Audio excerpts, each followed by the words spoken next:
Summer concerts, pool parties, chill nights under the stars. We're stocking up our closet so you're ready to look your best for all of it. At Plato's Closet in West Ashley and North Charleston, we're buying all things summer. So bring in your tees, tote bags, sandals, sunglasses, and more. We pay cash on the spot for gently loved name brand looks. Plato's Closet is the go-to destination for trend-forward teens and young adults who support local and shop sustainable. Visit Plato's Closet today. Plato's Closet, located in West Ashley on Sam Rittenberg Boulevard and North Charleston on Rivers Avenue.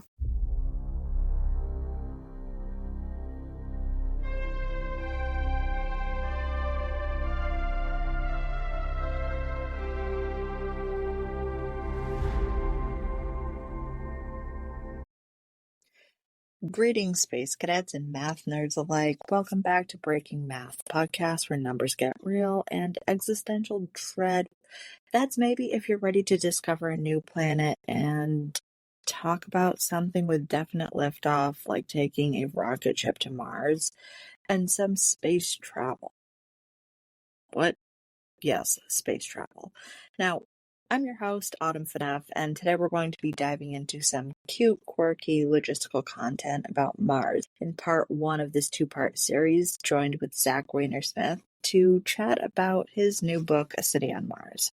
Before we dive into this episode, if you're looking for the best way to support us and continue our work on Breaking Math, is to donate on our Patreon. You can go to patreon.com/breakingmath and give us $1 or $5, and maybe we can create something together. Let us know. What do you think? We'd love to have feedback from the community and work with you more. Now, today we are joined with Zach Weinersmith, a cartoonist and writer best known for his wildly popular webcomic Saturday Morning Breakfast Cereal. He's a man of many hats, though. Beyond Saturday Morning Breakfast Cereal, he's created other webcomics, co-hosted a science podcast, and even written a few books. His latest book, A City on Mars, takes a humorous look at the challenges of building a Martian society. This isn't surprising considering that Zach loves to infuse science with wit in his work. Now, his latest book, A City on Mars, takes a humorous look at the challenges of building a Martian society.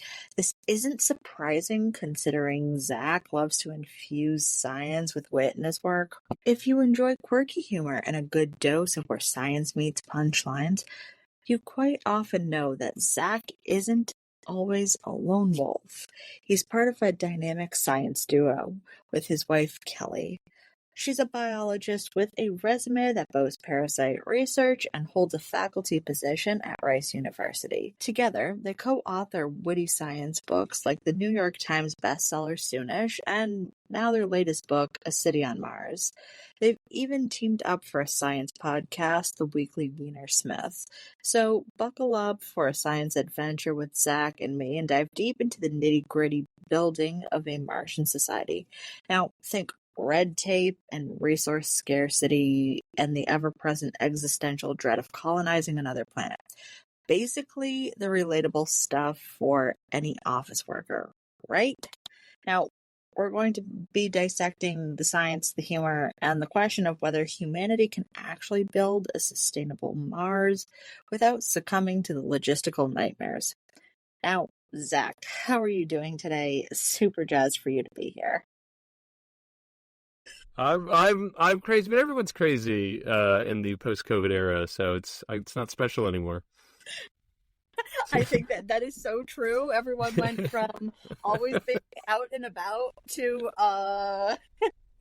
all everybody's just at home, yeah, and doing their own thing. So you know, it changes on the day to day. That's right.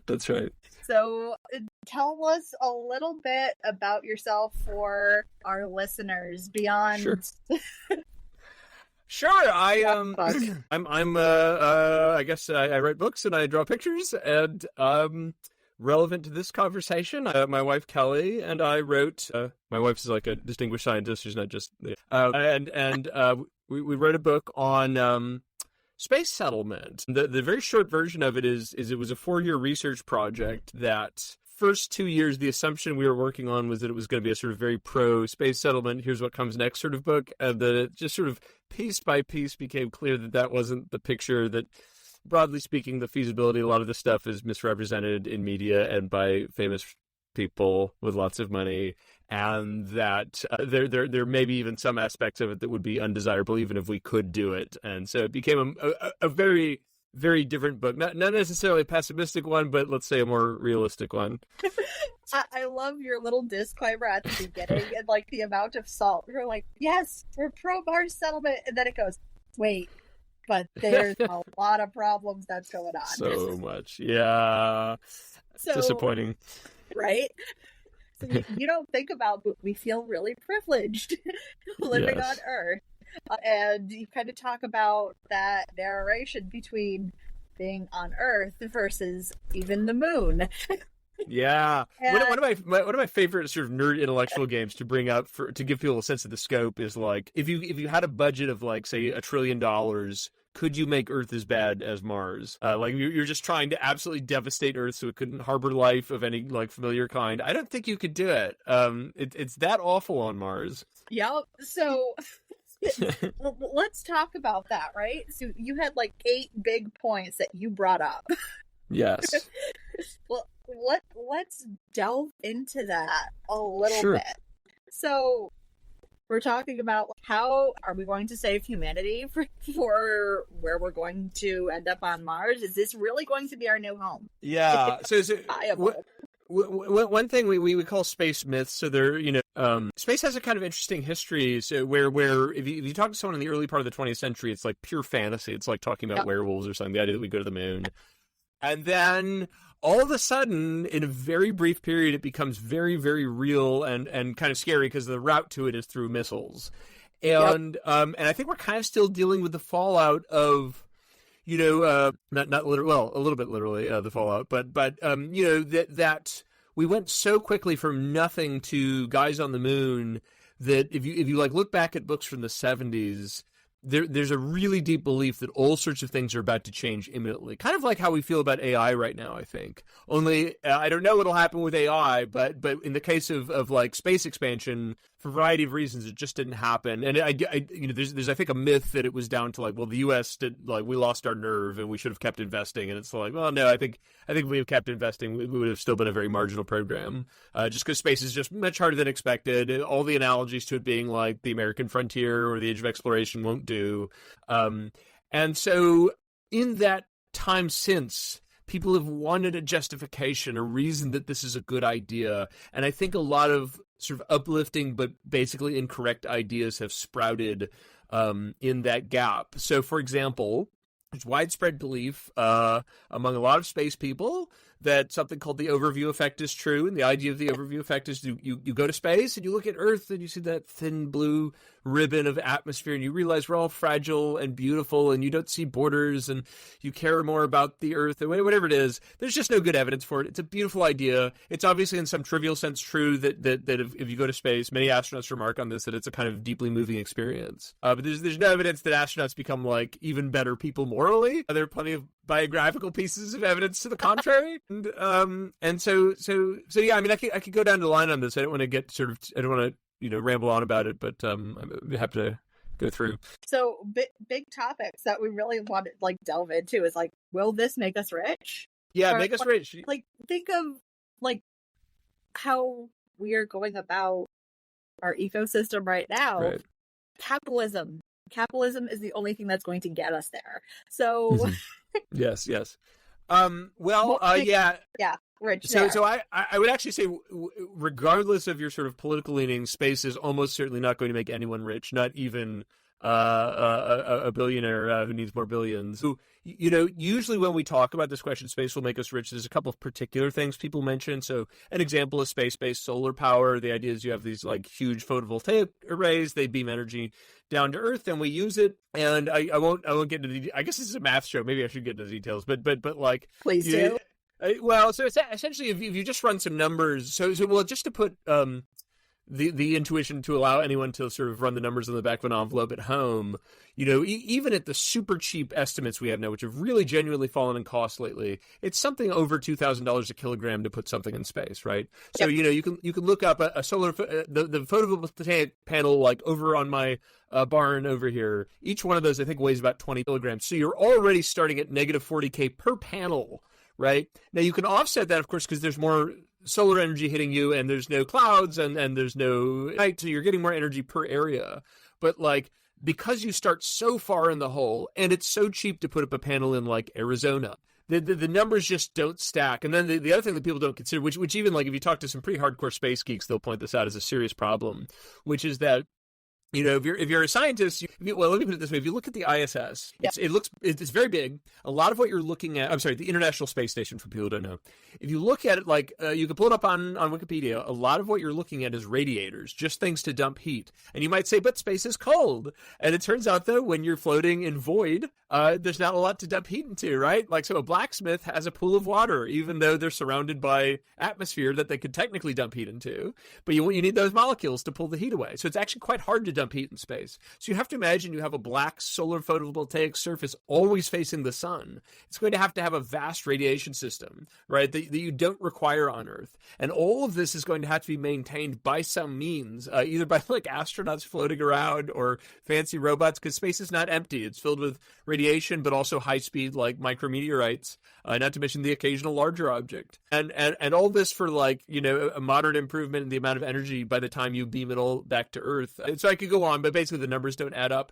Other ideas are asteroid mining. Asteroids, it just turns out, are much harder to mine than you would think. And so it's like 6 months to get to them. Most of them are like loose agglomerations. They're not like balls of platinum, as you may have heard. They're not like Star Wars, where they're even like nice potatoy rocks. They're quite sparse, actually. Star Wars notwithstanding, if you're on one asteroid, you probably can't see another. And so the idea that we're going to use these for vast wealth on Earth it's pretty questionable. There are other claims, but the deep thing, to throw some numbers on this, we were talking to a developmental economist, and he pointed out to us, like, when we had sent him a draft of this, like, by the way, the World Bank has a report out, and if you look at wealth, which is a kind of measure of total assets of countries, only, I think it was 2.5% of all human wealth is in natural resources, and 90% of that is fossil fuels, which don't exist in space. And so, there's this idea, probably stretching back deeply in history to when it was more true, that most of human well-being, most of human wealth is about like having access to stuff. And of course we all feel this when we go get gasoline. But actually the total amount of wealth you have is much more about technology, ideas, people. So even granting that there's a lot of value that you could potentially get one day to profit in the asteroids, it's not what's going to make us rich compared to something like, huge new developments in AI or, plasma confinement or other spacey stuff. Absolutely. I can see that, especially where the climate on Mars, the really decent byproducts will be water and methane. Right. Yeah, exactly. So you can say, if like you had a magic genie who could just instantly put 1 million people in some sort of sustainable habitat on Mars, then all sorts of stuff would be worth it for their economy. But obviously it's not worth it for us to go somewhere to collect water or like carbon or nitrogen or the typical things talked about as valuable in asteroids. Definitely. So what about when we're going into this is new airspace? We're looking at nations fighting over space. What's going to end or at least mitigate war? That's a big question. So in terms of there are two parts of this, and I don't know how much of a tangent I should go on, but like go for it. So okay, great, yeah. So the first thing, which is I think trivial but really important to state, which is that there is no good evidence that anything we might do in space will mitigate war. This is a very common claim that you hear by space people, and there are a couple variants on it. So one is we'll all get rich and then stop doing war. You talk to war scholars, you read the correlates of war literature, and increase in wealth. It's at least like not clear that it mitigates war, and in fact, some people believe it does the opposite. I mean, it's hard to know. It's context dependent. But the joke we had is like, if that's counterintuitive, imagine you have a room with 100 people in it, you throw a bunch of gold in the middle of it. Do you expect violence to decrease? And that's the intuition, but it's at least not obvious that wealth will stop war. Another claim, which to my mind is bizarre, but I hear it a lot, and it's in a number of books by space people, is that access to additional land will mitigate war. And the essential claim is, well, war is about land possession, and therefore Therefore, if there's more land, we'll stop fighting, which is, so it is true that, of course, war necessarily involves territorial claims. And in fact, you can just look at Ukraine when like a war seems to be largely senseless unless you imagine there's a kind of like humans as apes desire for a certain chunk of land in particular, or Israel and Palestine being maybe the definitive example that most people think about.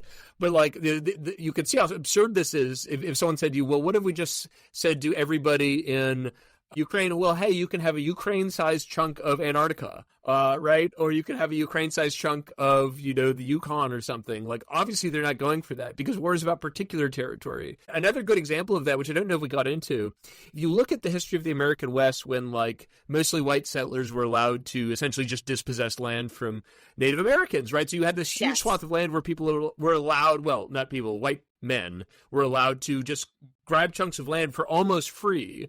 That led to war because it led to status disputes about having free or slave states. So there's just no good evidence that access to territory or access to capital eliminates war. There's one other claim sometimes made, which I think should simply be dismissed, which is something like that space will just be so unbelievably awesome that people will be like, why did we ever do war? Now that we're in the awesomeness of space, which is just like expecting humans to behave better because they're in like a setting that's comparable to a submarine in like a hostile death planet seems unlikely. So much for war. I mean, I could get into the legal stuff, but maybe we want to save that for later. Absolutely. But you look at this, why is this such a natural human urge to just go out and explore? That's not going to really solve anything, is it? Right.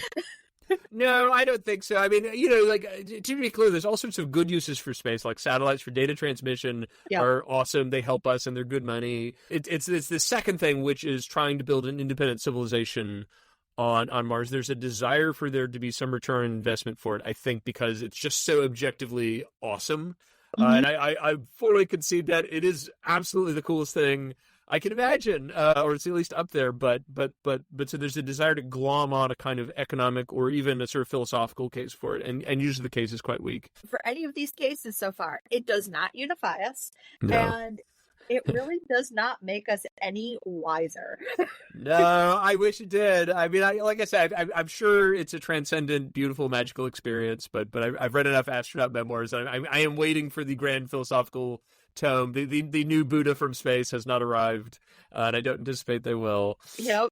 Waiting to hear from some of the people that I know at NASA. I know that I'm going to be like, uh-oh. Uh-oh, yeah, sorry. I did read a lot of memoirs.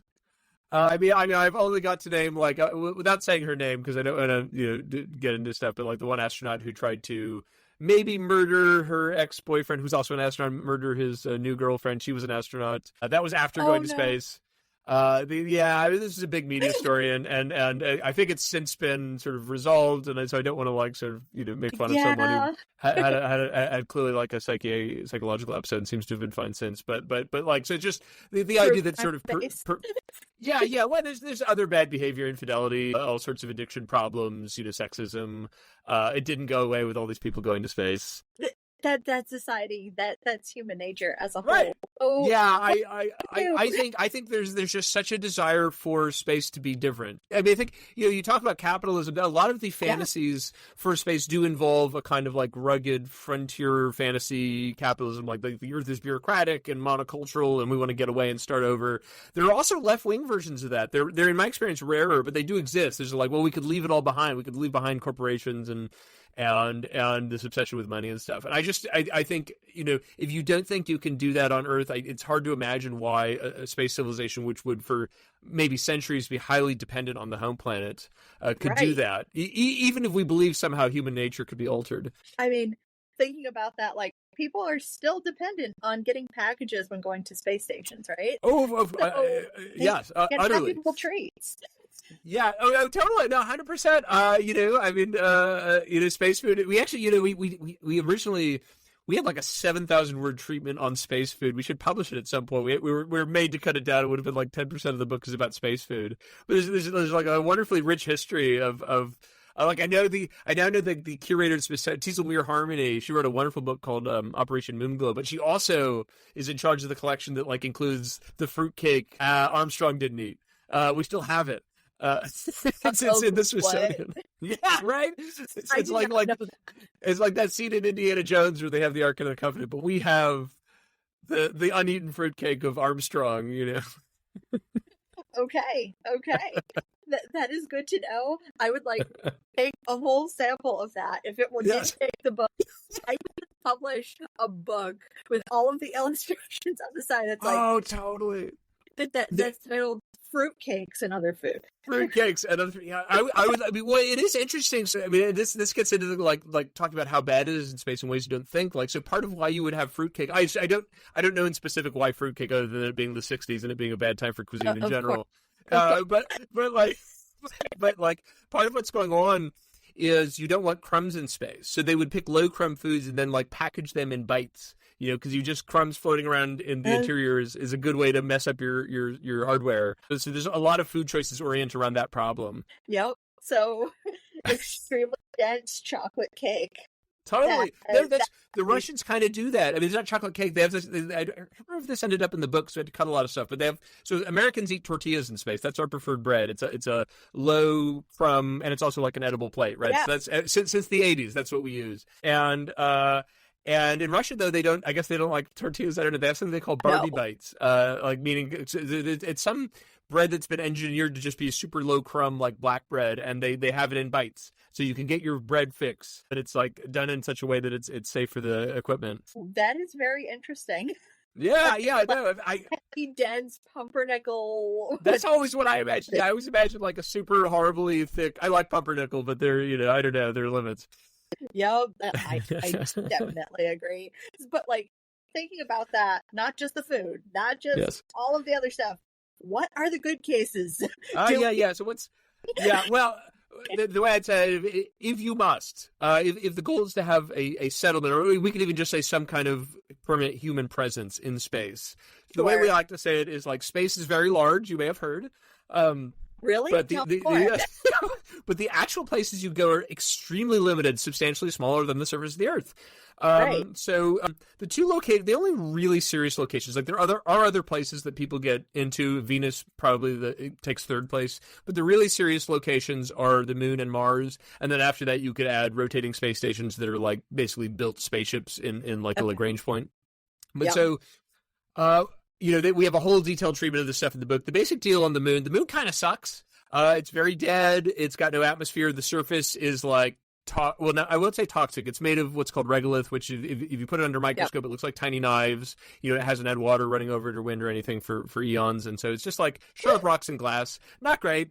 And what's it got going for it, though? Well, the main thing is that it is close and it is low gravity. So the common claim, which I think is at least sort of in a physics sense true, is that if you could get rockets to launch from the moon, one day build rockets on site. I don't actually have the numbers in front of me, but so if you look at a rocket on Earth going just to low Earth orbit, it's something like 3% payload and 97% stuff you historically have thrown away with SpaceX. Some of it gets kept. But actually most of it, something like 80% is propellant, just the propellant that gets burned up on the way up. On the moon with the low gravity, you can do a lot better. The way I like to say it is on Earth, essentially we can just barely get to space. If things were just a little tweaked, we couldn't do it, or at least it'd be really hard. We can just barely do it, but you can only put it a teeny tip of the rocket into space. Whereas on the moon, you can do a lot more because it's 1/6 gravity and no atmosphere slowing you down. The problem is that's going to be just really hard. A very frequent claim, you'll see this in the media a lot, is that we're going to do moon mining. The problem is there's nothing worth mining on the moon. I could go into detail. We do in the book, but basically no. If there were bars of gold sitting on the moon, to quote someone we quote in the book, it would not be worth it to go get them. And there is not something like that. So the only claim you sometimes hear that at least rings a little more plausibly is there are certain places on the moon that have water reserves in the form of very, very, very cold ice. Places that never see the sun on the moon. So if this is not how it always works, but just to get your intuition going, if you imagine a hunk of ice smacks into the moon's surface, most of that gets lost to space, but some of it will happen to plop into the rim of a certain type of crater and get trapped because it's just so cold. And over many, many, many, many, many years, much, much longer than humans have been around, that accumulates into water. And often in articles, this is talked about, articles and speeches by Jeff Bezos, this is talked about as if it's a lot of water, but it's in fact very limited and absolutely finite. It's about as much as a small lake.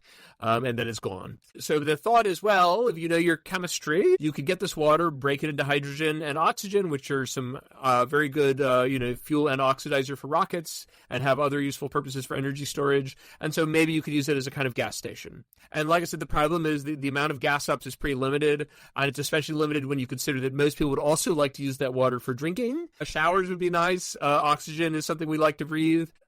Space geeks will sometimes push back and say, well, we ran the numbers, and if you get perfect efficiency, you can get some very high number of shuttle launches. But you have to remember that, like, we actually have to, like, triple, double, quadruple book this stuff because we need the water for lots of other purposes. And also, you can't assume high efficiency. So that's the moon. Not great, but it has that going for it, that it would be a good stepping stone to elsewhere. Like, if we are going to do Mars, you want to start by proving you can do stuff on the moon.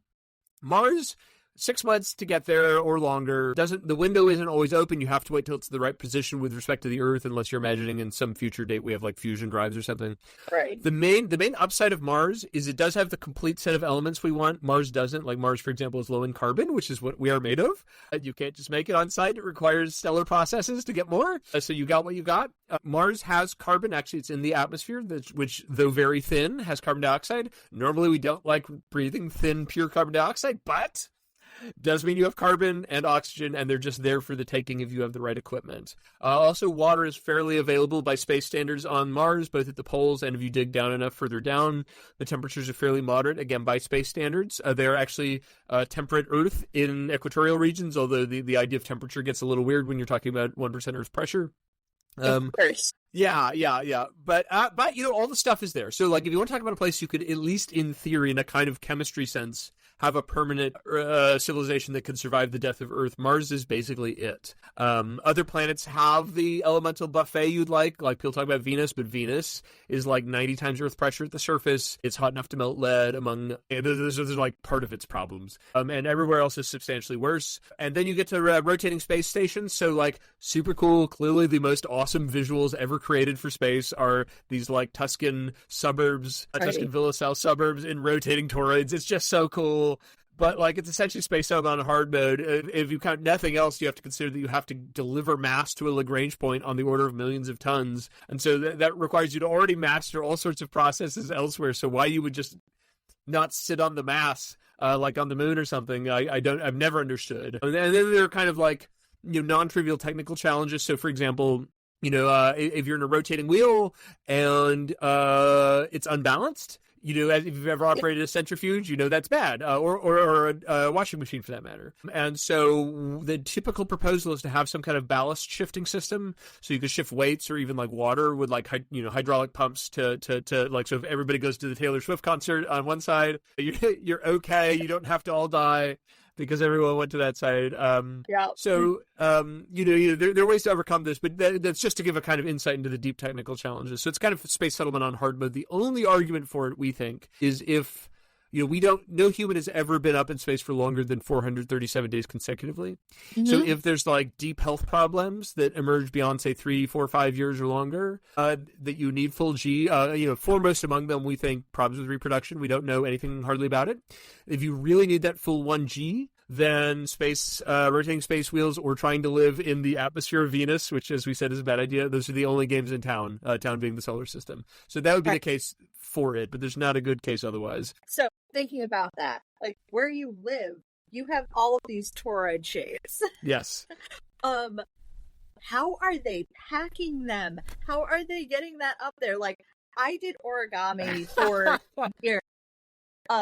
For research. So thinking about how to do just like solar panels on the space station, right. It's like, it's a rotated Miriam map full. How are they actually getting this up there?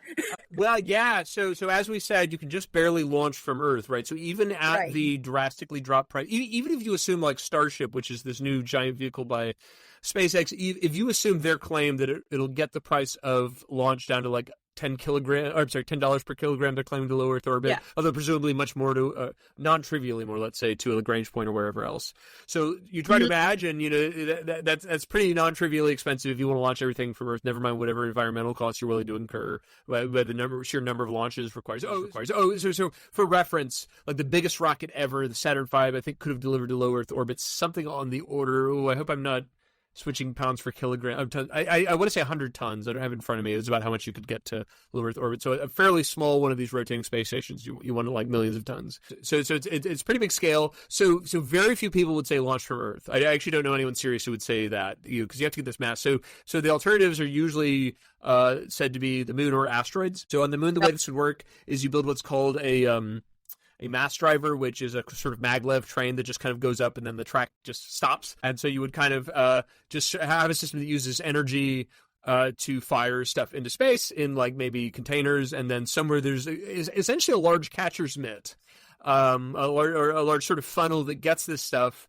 and by means that are not always specified, converts it into suburbs, which is a tall order. But, the reason that fantasy is made plausible, or at least not entirely crazy, is the idea is you have basically unlimited energy from the sun, which, we could debate, but okay. But assume you do, then maybe you could do a lot of stuff. Of course, we never do this on Earth. We don't just if you want to build a house, you don't say, I need some mass of some kind, right? But there are problems with that. So the moon is like high in like silicon and aluminum and magnesium. It's very low in carbon. So you'd have to get some mass from elsewhere. So you could go to the asteroid belt. But you see how this is becoming enormously complex. And then you have to, yeah. So there are kind of like intermediate ways you could do it. Like essentially you can get the 1G by any rotational surface, since, for math people, right? So it doesn't have to be a toroid. Toroids are cool, but like it could be a cylinder. It can even be a sphere, though, that would create some weirdness. Or it can even be like objects on a tether to each other that are spinning around a center of mass, which would be nice because at least in principle it could be stretched. Although I would say, at least for me personally, I find that a little creepy, the idea that it's kind of stretching and bending, but I guess maybe you can get materials that have enough specific strength to endure that. But yeah, right? Right. Yeah. So, but yeah, so I mean, there are people who have worked this out in details. Some of us might say not enough detail on the kind of like day-to-day aspects, but yeah, I mean, it's like none of this is forbidden by physics, which is why it is very tempting. I'd say that for the moment it seems pretty forbidden by economics, but the fantasy is permitted. Now, we're short for time, folks. Thanks for joining us on another mind-bending episode of Breaking Math. Want to keep the equations flowing in existential dread at bay? Here's where to find us. We're on all major podcast platforms, so just search for Breaking Math. You can follow us on social media for exclusive content, terrible jokes, and the occasional existential meltdown. So on Twitter, we're on Breaking Math Pod, Instagram Reels, Breaking Math Media, and Breaking Math on Patreon, and pretty much everywhere else. If you want to support Zach, you can find him illustrating Saturday morning breakfast cereal, and on Twitter as Zach Weiner. And if you want to find me, you can find me on most major platforms at oneautumn_leaf.